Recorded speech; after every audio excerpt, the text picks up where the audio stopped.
Bienvenue sur Mediapart. À l'occasion des primaires démocrates qui démarrent début du mois de février et qui marquent le coup d'envoi de la longue campagne présidentielle qui va se dérouler aux États-Unis tout au long de l'année 2020, nous vous proposons une série d'entretiens sur les forces politiques en présence et les grandes options qu'elles définissent, qu'elles incarnent pour l'avenir du pays. Aujourd'hui, on va interroger ce que pourrait être une politique étrangère alternative pour la puissance américaine, notamment dans le cas où, pourquoi pas, un candidat ou une candidate de l'aile gauche du Parti démocrate viendrait à l'emporter. Alors avec moi pour en discuter, je reçois Frédéric Hurtebise. Bonjour. Bonjour. Vous êtes maître de conférences en histoire et politique américaine à Nanterre.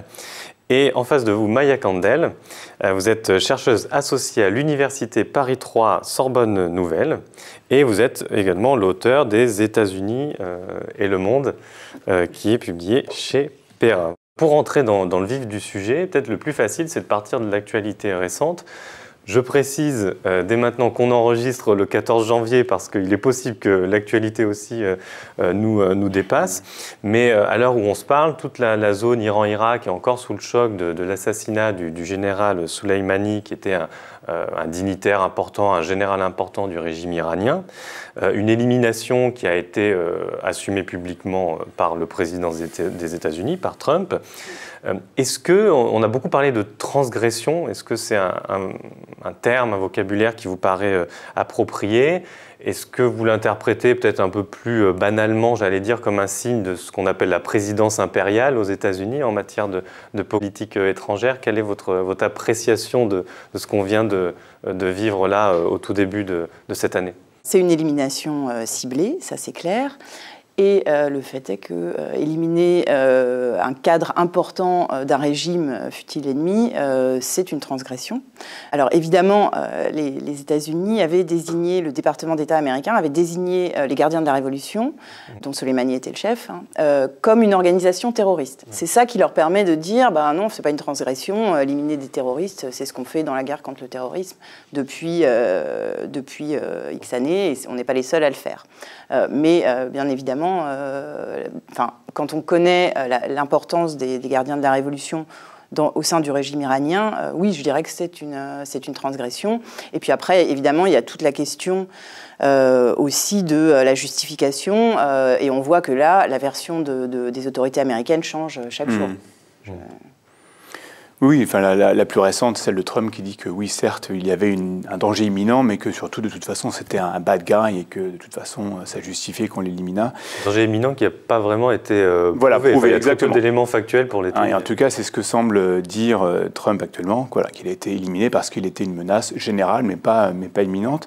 C'est une transgression, mais une transgression calculée, en fait. On voit que Trump a une attitude assez étonnante, par rapport à l'Iran. Il y a eu des actions iraniennes considérées comme agressives. Il y a eu l'attaque de pétroliers au mois de mai. Il y a eu l'attaque d'installations pétrolières en septembre. Et là, Trump n'avait rien fait. Il avait même d'ailleurs arrêté, avait interrompu une opération en cours. Là, ce qui semble avoir été le cas, c'est qu'il a, suite à deux événements, semblé croire que finalement, il était temps peut-être pour les États-Unis de s'affirmer. Il y a eu évidemment un citoyen américain qui est décédé sur une base en Irak, et puis il y avait les manifestations qui se déroulaient face à l'ambassade iranienne. Et Trump, je pense, c'est très, je crois, fidèle à l'ambassade des États-Unis. Oui, des États-Unis, pardon, en Irak, a décidé de passer à l'action et de représailles, ce qu'il n'avait pas fait jusque-là. Il a, je pense, eu peur de paraître, lui et les États-Unis, comme une puissance faible. Et ça a apparemment été quand même un risque calculé. Déjà, Soleimani était déjà dans le radar suite aux premières actions iraniennes en mai et en septembre. Trump a eu de ne rien faire, en fait. Mais Soleimani, il y avait plusieurs attaques possibles, attaquer des installations pétrolières, attaquer des navires qui étaient impliqués dans des raisonnements de pétroliers. Et apparemment, la CIA avait estimé qu'il était possible de toucher Soleimani sans que ça implique des réactions très fortes de l'Iran. Apparemment, ça a été très calculé à ce niveau-là. En fait, quand vous posez la question de la transgression, c'est vrai que ça dépend par rapport à qui. Et là, pour le coup, Trump cet assassinat ciblé, c'est par rapport à sa base, par rapport à son électorat, c'est pas une transgression. On est dans la pure ligne jacksonienne. Alors jacksonienne, il faut expliquer. Oui, pardon. Alors, c'est-à-dire une base nationaliste, souverainiste, qui veut pas aller s'impliquer dans une guerre civile étrangère où les Américains n'auraient pas d'intérêt. On avait vu cette base réagir plutôt négativement par rapport aux frappes en Syrie. Par contre, pour se venger, un petit côté un peu, je sais pas, John Wayne, Charles Bronson, une définition étroite des intérêts américains. Donc pour se venger contre un général dont les républicains ont cessé de répéter qu'il avait du sang américain sur les mains, ce qui est vrai, quelqu'un qui avait orchestré des attaques non seulement par ses propres forces, donc les gardiens, mais aussi par tous les proxies, c'est-à-dire les forces que l'Iran entretient dans divers pays de la région, notamment le Hezbollah, mais y compris en Irak. D'ailleurs, le mort américain, le franchissement de cette ligne rouge de Trump par l'Iran, ce mercenaire américain, c'était une erreur iranienne et qui était le fait, enfin c'était même pas une erreur iranienne, c'était le fait d'un proxy iranien, d'une milice financée par l'Iran, mais irakienne en fait. Alors, donc oui, vous dites transgression, ça dépend par rapport à qui.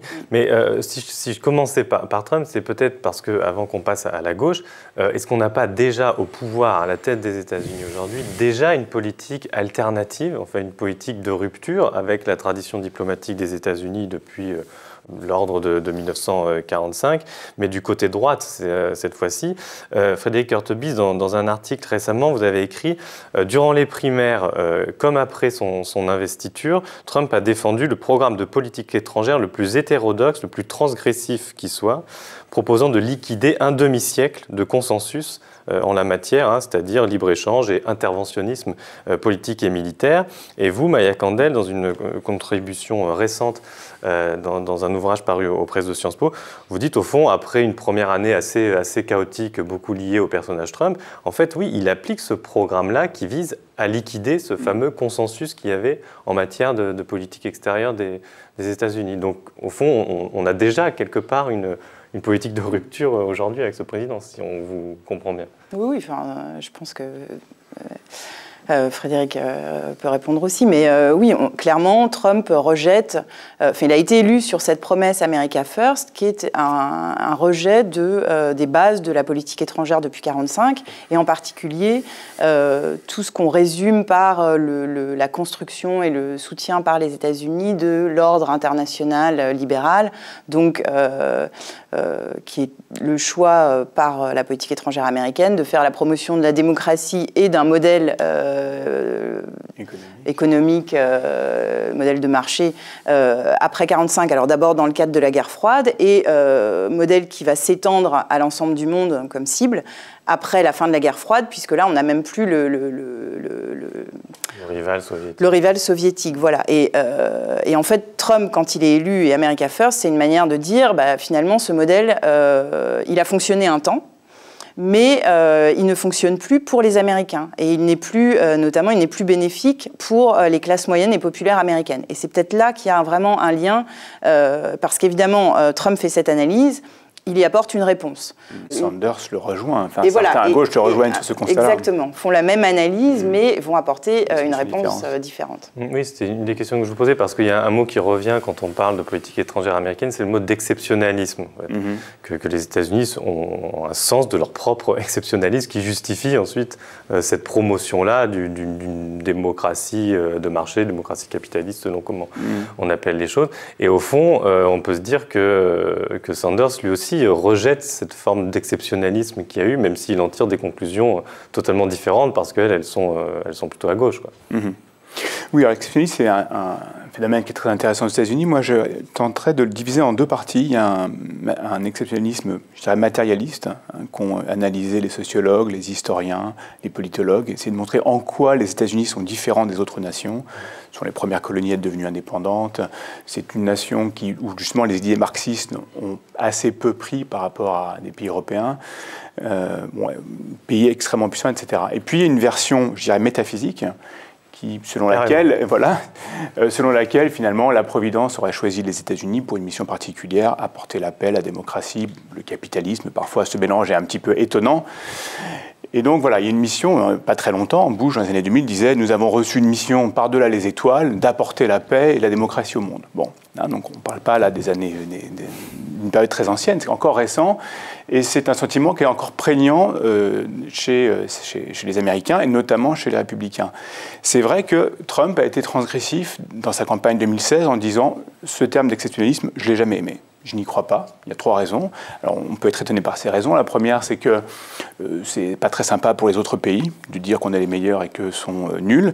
Assez étonnant de voir Trump avoir autant d'égards pour les autres nations. Deuxièmement, c'est faux. C'est ce qu'il avait dit dans sa campagne. Notre économie est en miettes. L'Allemagne, le Japon, la Chine nous marchent dessus à cause du libre-échange, justement. C'est nous qui patrouillons les mers pour que le commerce fonctionne et, résultat, c'est nous qui importons massivement de ces pays-là. Donc, paye et les autres profitent. Et puis, troisièmement, les États-Unis ne sont pas innocents. Hein, il l'a dit plusieurs fois. Nous aussi, on a tué beaucoup de monde, on a fait des erreurs. Bref, il n'y a pas de surplomb moral pour Trump. Mais c'est assumé.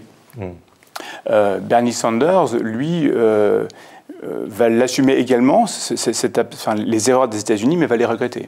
C'est-à-dire, il est très proche, il a des mouvements, enfin, du moins il a une conscience des crimes des États-Unis ou des erreurs des États-Unis, notamment en Amérique du Sud, ailleurs. Alors, venons-en. Il n'a pas assumé Trump. Ouais. Venons-en, parce que dans les réactions à l'élimination du général iranien dont on parlait, c'est assez intéressant, parce que tout le monde s'est positionné dans le champ politique américain sur cette décision, et notamment les candidats démocrates à l'investiture présidentielle. Donc Sanders, Elizabeth Warren, qui est aussi considérée comme un peu plus proche de lui du côté gauche, on va dire, et puis le représentant davantage de l'establishment démocrate, qui était le vice-président d'Obama, Joe Biden. Est-ce que dans les réactions qu'il y a eu, ça vous semble refléter plutôt bien le positionnement général qu'ils ont dans la campagne des démocrates? C'est-à-dire, au fond, du côté de l'establishment démocrate, les plus modérés, les plus mainstream, une forme de doute quant à la pertinence de la décision, mais qui remet finalement peu de choses en cause. Et puis, si on bascule du côté Sanders, là, une position beaucoup plus claire qui dit non, de toute façon, on est anti-guerre et on ne fait rien, absolument rien, qui puisse non seulement être contraire au droit international, et en plus de ça, nous entraîner vers la guerre. Et il me semble que dans la force des mots employés, dans l'absence de circonvolution, de concession, c'était beaucoup plus clair de ce côté-là. Oui, franchement, c'était fascinant à regarder. Le seul qui a eu une réaction immédiate, très claire, tranchée et qui n'a pas bougé, c'est Sanders. C'est-à-dire que lui, il est tombé sur ce qui est la position de la gauche américaine par défaut sur la politique étrangère, c'est pacifisme et antimilitarisme même. Donc Sanders s'est prononcé très clairement contre, et il a développé aussi sur le côté dangereux de la décision et de l'implication militaire américaine en général au Moyen-Orient. Alors après, ce qui a été effectivement intéressant, c'est que pour les autres, ça a été un peu plus compliqué. Ils ont tous dit, bon bah oui, Soleimani, c'était quand même un bad guy, donc c'est bien qu'il soit mort. Mais, et là, on a eu tout un éventail de réactions, y compris Warren, qui au début a dit, oui, mais quand même, bon, on a bien fait de le tuer, mais il faut faire attention. Et ensuite, elle a été très critiquée, donc elle est revenue un peu là-dessus pour se rapprocher de Sanders, et ensuite aller vers ce mouvement, donc qui aboutit, pour ceux qui sont au Congrès, à déposer, alors le projet est toujours au Sénat, mais il y a eu déjà à la Chambre un vote d'une loi invoquant les pouvoirs, d'une résolution sur les pouvoirs de guerre, là c'est peut-être un peu détaillé, mais qui cherche en gros à empêcher le président Trump de mener une guerre à l'Iran. Et ensuite, du côté de Biden, Buttigieg, on a quelque chose qui est, c'est ceux qui sont qualifiés de centristes et qui sont effectivement beaucoup plus proche d'Obama et donc en fait d'un certain establishment centriste sur la politique étrangère. Sauf que, si je peux développer un tout petit peu, quand même, ce débat de politique étrangère, il a quand même largement évolué depuis Obama, notamment à cause ou grâce à Trump. C'est-à-dire qu'aujourd'hui, l'idée qu'il faut mettre fin aux guerres sans fin, End Endless Wars, qui est un slogan qu'on retrouve aussi bien dans des tweets de Trump que dans des tweets de AOC, Alexandria Ocasio-Cortez, que dans la bouche de Sanders. Et le nouveau mot à la mode, le nouveau buzzword à Washington, c'est retenu, restraint, qui est de dire, voilà, il faut faire attention sur le militarisme. Donc, Là, on est dans un... Mais est-ce que Obama, au tout début... Mais on est exactement ce que j'allais dire. Exactement. On est encore exactement dans la position d'Obama. Et c'est là qu'il faut creuser un peu plus... Et même de Trump en 2016. Trump s'est érigé contre l'establishment républicain, contre les néoconservateurs qui avaient conduit la guerre en Irak.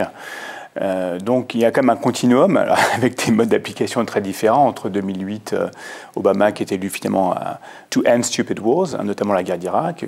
On retrouve ça également avec Trump en 2016 et maintenant.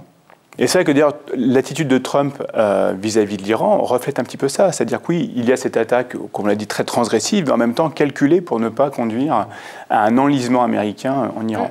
Ouais, d'ailleurs, à droite, il y a eu les mêmes, je veux dire, Tucker Carlson, qui est vraiment la figure qui représente, avec Rand Paul et Mike Lee, qui sont deux sénateurs libertariens. Tucker Carlson, qui est l'animateur du deuxième talk show le plus regardé aux États-Unis, sur Fox News, qui est un type qui, tous les soirs, a des sorties, oui, même racistes, enfin, anti-immigration, avec des arguments souvent de très bas étage. Lui s'est opposé à la frappe de Trump, enfin à l'élimination de Soleimani, et il n'était pas seul dans cette frange de la base de Trump qui est isolationniste à dire attention, nous on veut que Trump respecte ses promesses, on ne veut pas de nouvelles guerres au Moyen-Orient. Alors en vous écoutant, je me dis que de fait la retenue en matière militaire et le fait de vouloir en finir avec les guerres ne suffit pas à définir une politique étrangère de gauche, si on regarde de ce côté-là. Quand on parle d'une politique étrangère qui serait un peu différente de ce qui a été fait jusqu'à présent et qui marquerait une rupture à gauche cette fois-ci, quand on dit anti-impérialisme, ça concerne autre chose que les conflits militaires. Quels seraient, selon vous, on va dire les domaines où la politique étrangère pourrait devenir subversive? Est-ce que c'est le domaine commercial? Est-ce que c'est, au-delà d'arrêter les guerres, tout simplement de retirer des bases militaires? On rappelle que les États-Unis ont des soldats présents dans quasiment, je crois, 150 pays du monde, ou quasiment. Les trois quarts des pays, je crois. Voilà, donc quels seraient en fait les piliers d'une politique vraiment différente? Pour dire ce qu'elle ne serait pas. Elle ne serait pas différente si on prend Warren ou si on prend Sanders, pour nommer les deux candidats qui sont les plus à gauche. Effectivement, Biden et Buttigieg sont plutôt, j'ai toujours du mal à prononcer, sont davantage des candidats centristes qui vont davantage incarner une forme de continuité. Voilà, exactement. Ça ne serait pas sur la politique commerciale. Sanders était très clair, une présidence Sanders ne favoriserait pas la ratification du nouvel accord de libre-échange entre l'Amérique du Nord, USMCA, et ne cherchait absolument pas à renouer le fil coupé par Trump avec l'accord transpacifique ou transatlantique. Donc sur le commerce international, c'est là où on en parlait, et sur le libre-échange, Trump, Sanders et peut-être même Warren se rejoignent, je pense. Warren a même dit qu'elle approuvait le nouvel accord, renégocié de l'ALENA. Effectivement, plus transgressif et plus de gauche, ce serait effectivement de réduire. Alors, que ce soit Sanders ou Warren promettent de baisser le budget militaire, assez classique finalement pour favoriser le financement de programmes de politique intérieure. Bon, c'est un petit peu ce qu'avait aussi proposé Obama en 2008, finalement. Let's build America at home, en finir avec les guerres et aussi le nation building dans les autres pays. Ce qui distinguerait peut-être davantage Sanders, notamment qui le distingue davantage de Warren, c'est sa volonté de favoriser le sort des travailleurs partout dans le monde. C'est-à-dire pas simplement aux États-Unis, et pas défendre les travailleurs américains ou les classes moyennes américaines, mais de faire en sorte, par des politiques environnementales, par des politiques légales, de lutte contre la corruption, de faire en sorte que tous les ouvriers, ou tous les gens défavorisés bénéficient. Mais bon, comment c'est faisable pratiquement, ça qui, moi, me pose question.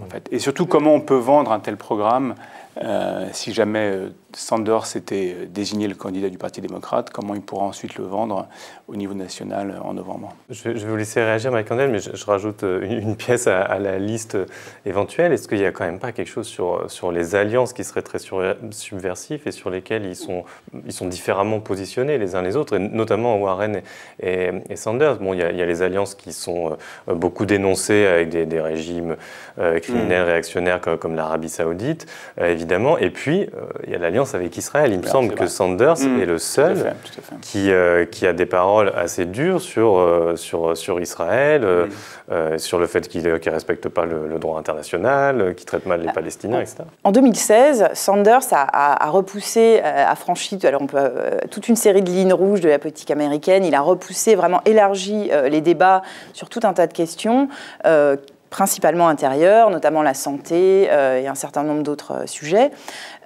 Aujourd'hui, ces positions de Sanders sont dans le mainstream démocrate, c'est-à-dire que c'est des choses qui sont admises. On a vu même des candidats a priori très centristes, comme Kamala Harris, adopter la position Medicare for All, qui était, c'est-à-dire un système de santé en gros à l'européenne, disons de sécurité sociale, qui était quelque chose qui choquait tout le monde en 2016 de la part de Sanders, qui est aujourd'hui adopté par les plus centristes des candidats démocrates. Et en fait, moi, ce dont j'ai l'impression, c'est que Sanders est maintenant en train de faire ça pour la politique étrangère. C'est-à-dire que vraiment... C'est-à-dire qu'il élargit les options qui sont dissibles dans le débat public Exactement, et dans le débat déjà, politique, aussi du côté politique. Voilà, c'est le premier point. D'une part, c'est là où il a des marges maintenant, puisque tout le monde a un peu coopté son programme. Et il le fait, et c'est là où... un élément important, donc, c'est d'abord de regarder, effectivement, Frédéric y faisait allusion, l'analyse que chacun des candidats fait de la politique étrangère américaine. Moi, je suis très étonnée, en allant aux États-Unis depuis 1 ou 2 ans, de voir des éléments, mais à droite comme à gauche d'ailleurs, d'interprétation de la politique étrangère américaine, qui auparavant étaient vraiment aux marges aux États-Unis, mais qui étaient tout à fait discutées, par exemple en France, pour citer que nous. Est-ce que les Américains avaient un empire? Est-ce que c'est une politique impériale, etc. Avant, c'était vraiment cantonné à l'extrême gauche aux États-Unis. Maintenant, on peut en parler dans des colloques, dans la presse généraliste, etc. Donc ça, c'est intéressant. Et en regardant ça, on voit qu'effectivement, donc Sanders, lui, regarde la politique étrangère américaine comme une politique qui a fait énormément d'erreurs, qui a été impérialiste depuis 1945, et une interprétation, c'est de dire que finalement... les partis, les syndicats et les franges les plus à gauche du Parti démocrate ont abandonné la politique étrangère après 1945 face à la menace communiste, et je dirais aussi parce que en fait, cette politique bénéficiait aux travailleurs américains quand même. Ça, c'est une raison.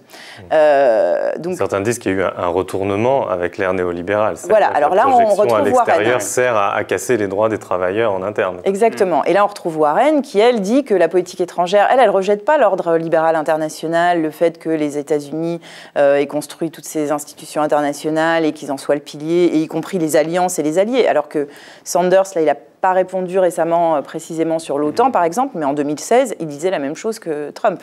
En gros, que l'OTAN, c'était obsolète et qu'il n'y avait pas de raison que les Américains financent le budget militaire des Européens qui, eux, pouvaient se payer la Sécu et toutes sortes de choses.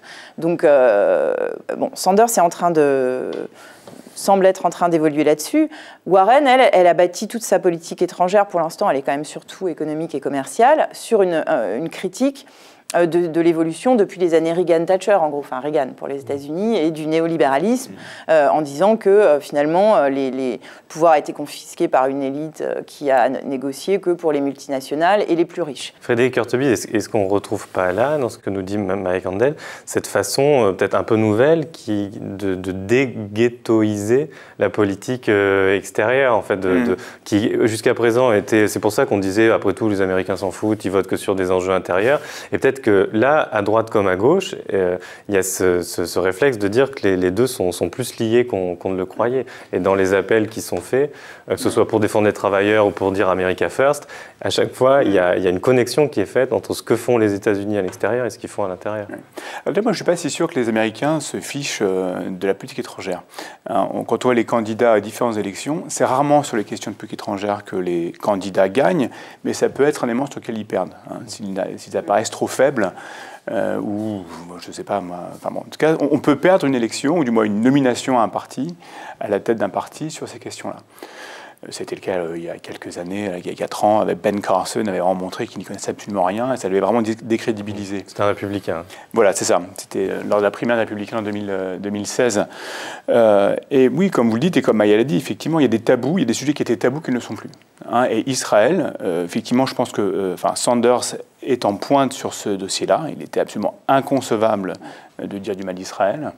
Or, effectivement, Sanders a dit que Gaza était une prison à ciel ouvert, que Netanyahou faisait partie du mouvement des régimes autoritaires, ou il a même suggéré de supprimer l'aide militaire à Israël. Donc, des choses qui auraient été, je pense, impensables, enfin qui, je pense, le sont toujours impensables pour beaucoup de candidats démocrates, mais qui auraient vraiment été vus comme sacrilèges, comme extrémistes il y a quelques temps.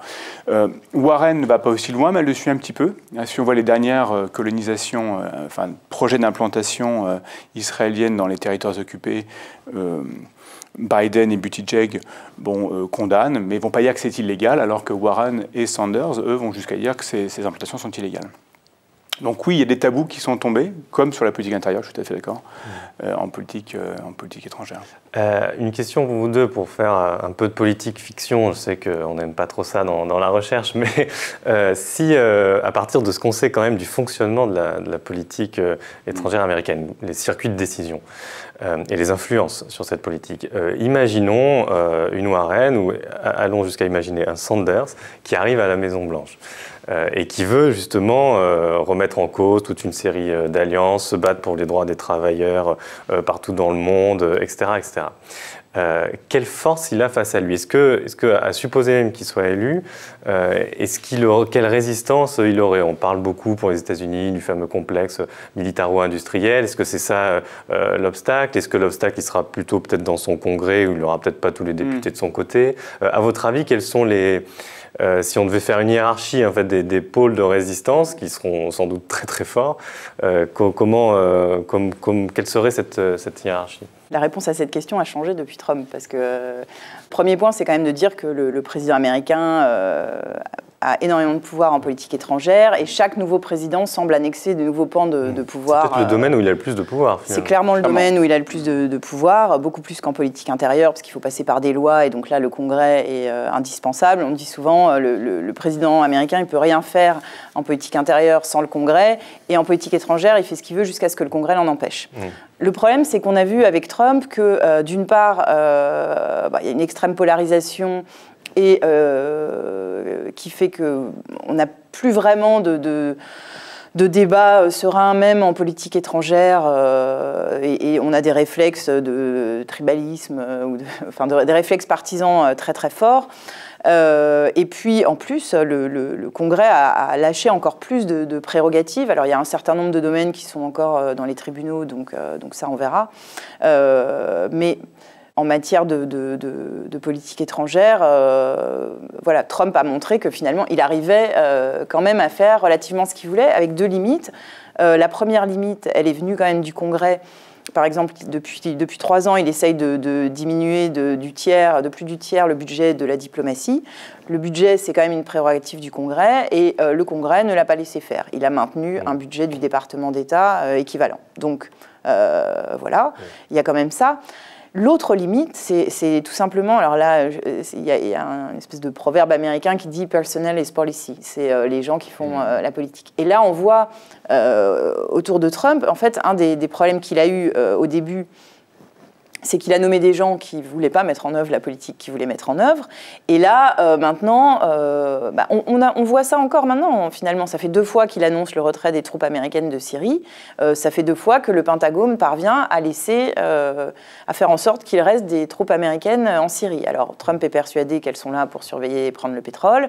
À mon avis, c'est peut-être pas le vrai cœur du sujet, ou en tout cas, c'est pas pour ça que le Pentagone voulait qu'elles restent. Mais voilà. Et donc, je pense qu'un président Sanders, alors, il y aurait la question du Congrès, est-ce qu'il y aurait un Congrès démocrate, mais au-delà, il y aurait tout simplement la question de qui va nommer aux innombrables postes qui décide de ce que fait au jour le jour cet énorme paquebot qu'est la politique étrangère américaine, et le Pentagone en particulier. Et en fait, c'est là où Sanders n'a pas clairement répondu sur ces points, mais le débat est en train de venir là-dessus, en tout cas dans les nouveaux think tanks et le milieu universitaire, qui est de dire en fait il y a un poids structurel dans la politique étrangère. C'est même pas tant le complexe militaro-industriel, ça en fait partie, mais c'est aussi tout simplement l'empreinte, enfin la taille du budget, la taille des différentes agences et l'empreinte militaire globale des États-Unis. Et donc une question à laquelle Sanders n'a pas répondu précisément, c'est est-ce que par exemple vous allez démanteler les commandements militaires combattants, les je ne sais combien bases américaines à l'étranger, rapatrier les 194 000 soldats que Trump a laissés dans des guerres à l'étranger, c'est-à-dire à peu près le même nombre qu'Obama d'ailleurs, parce que bon, Trump y parle beaucoup, mais il faut quand même dire ce qu'il a fait. Et en fait, c'est assez loin des promesses là-dessus. Non, dans les freins, il y aura le Congrès, savoir effectivement si le Congrès sera démocrate ou républicain. Ce qu'on oublie de dire, c'est que même si Hillary Clinton avait gagné en 2016, elle aurait eu face à elle un Congrès hostile dans les deux chambres. Donc, qu'est-ce qu'elle aurait pu faire? Alors, effectivement, la politique étrangère, c'est le domaine dans lequel le président américain ou la présidente a le plus de marge de manœuvre, davantage qu'en politique intérieure. Et, enfin, bref, en fait, tu as tout dit. Effectivement, il y a le poids de l'appareil diplomatique et militaire américain qui est tel, qui est une inertie extrêmement forte. Je pense qu'il y aura peut-être moins de freins, enfin, à condition, bien sûr, que Sanders ou une Warren aient un congrès démocrate. Il y aurait moins de freins institutionnels que ceux qu'a affronté Trump. Trump a affronté, comme tu l'as dit, des personnes, que ce soit à la sécurité nationale, à la diplomatie, au Pentagone, qui finalement ne voulaient pas, qui ont freiné en fait ces instincts, enfin ces politiques. Il n'y a pas de raison que ça se produise, en fait, je pense, pour Sanders. Pourquoi ? Aussi, parce qu'il nommerait des gens, il aurait moins de problèmes à nommer des gens. Déjà, sa politique est un petit peu moins disruptive, me semble-t-il, que celle des autres. Il parle de remettre en avant la diplomatie. Je ne vois pas pourquoi le département d'État serait contre. Travailler davantage de concert avec les alliés, ça aussi, finalement, ce n'est pas très transgressif, si on écoute Sanders ou Warren. Et ce que Trump a affronté dans une de ses politiques, c'était aussi les juges.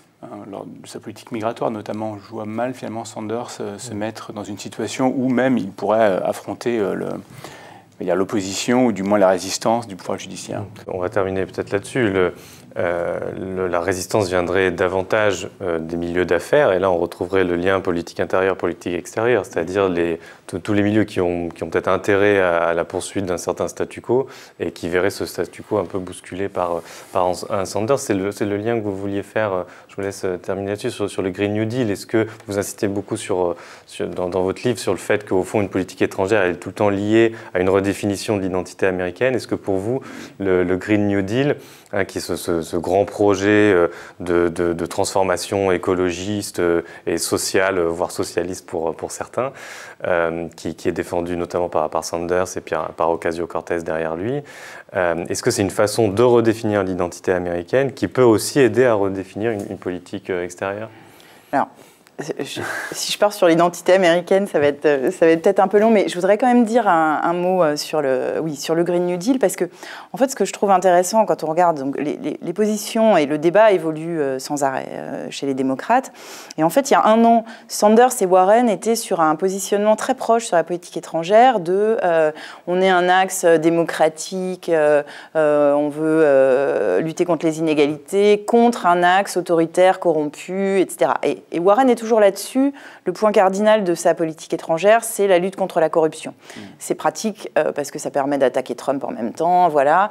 La question, c'est est-ce que c'est mobilisateur? Et ça, j'en suis pas sûre, parce que quand on demande aux électeurs, ils ne parlent pas de la corruption comme leur combat principal. Bon. Mais en fait, ce qu'on voit, c'est que Sanders a beaucoup évolué depuis, et en particulier depuis l'été dernier. C'est-à-dire et je pense que c'est lié au fait qu'il voit bien que l'antimilitarisme, fin des guerres, etc., c'est devenu un peu la position par défaut. Donc il faut qu'il se démarque d'une autre manière. Et on avait un candidat démocrate qui était le gouverneur Inslee, qui avait fait l'été dernier tout un discours. Et en fait, lui était vraiment sur l'écologie. Il disait, voilà, c'est une menace bien plus grave que l'ennemi communiste en 1945. Bon, on parle des Américains, voilà. Et donc, il faut prendre un Green New Deal qui redéfinisse entièrement la politique étrangère et la politique intérieure. Et donc, évidemment, ça concerne la politique intérieure, mais il faut que ça devienne le point cardinal de notre politique étrangère, qu'on réorganise tout l'appareil de sécurité nationale, les priorités budgétaires, la manière dont on coopère avec les différents pays, quels produits entrent aux États-Unis, etc. Comme une mobilisation de guerre, quoi. Voilà, comme une mobilisation de guerre, mais sur ce sujet. Et en fait, j'ai l'impression, en lisant les publications les plus à gauche qui soutiennent Sanders, en voyant, alors évidemment, vous le rappeliez, c'était le projet phare de Alexandria Ocasio-Cortez, le premier projet qu'elle a introduit au Congrès. Et là, Sanders, en septembre, a publié un Green New Deal extrêmement ambitieux, le plus ambitieux. Il est soutenu par toutes les ONG, par Greenpeace, par le Sunrise Movement, etc., aux grandes dames d'ailleurs de Warren et d'autres. Des activistes de gauche. Hein, voilà, donc les activistes de gauche, c'est lié à... Parce qu'on n'a pas rappelé ça, mais c'est vrai qu'il y a deux théories de la victoire côté démocrate. Il y a est-ce qu'il faut mobiliser la base la plus à gauche ou est-ce qu'il faut regagner le centre. Bon, donc Sanders, très clairement, parie là-dessus. Il parie sur les jeunes, il parie sur cette mobilisation à gauche. Et dans ce Green New Deal de Sanders, il y a tout un volet politique étrangère qui est extrêmement important. Dans la philosophie générale, il est encore un peu sur quelque chose de bon, bah, ça va coûter très cher, donc on va prendre le budget défense, 800 milliards, et on va financer avec ça. Donc il n'est pas encore dans ce nouveau paradigme, nouvelle philosophie, mais moi j'ai l'impression qu'il y vient, en fait. Et là, on serait vraiment dans une redéfinition complète de la politique étrangère et dans quelque chose, à mon avis, pour répondre à ce que disait Frédéric tout à l'heure, qui serait sûrement plus mobilisateur, pas partout, mais qu'une internationale socialiste 3.0, qui est pour l'instant la position de Sanders. Et effectivement, on parle quand même des États-Unis. Je ne sais pas jusqu'à quel point ce serait mobilisateur, ça. Eh bien, je vous remercie tous les deux pour cet échange. Et puis, je vous invite à découvrir toutes les autres vidéos que Mediapart produit sur notre site, sur notre chaîne YouTube. À très vite.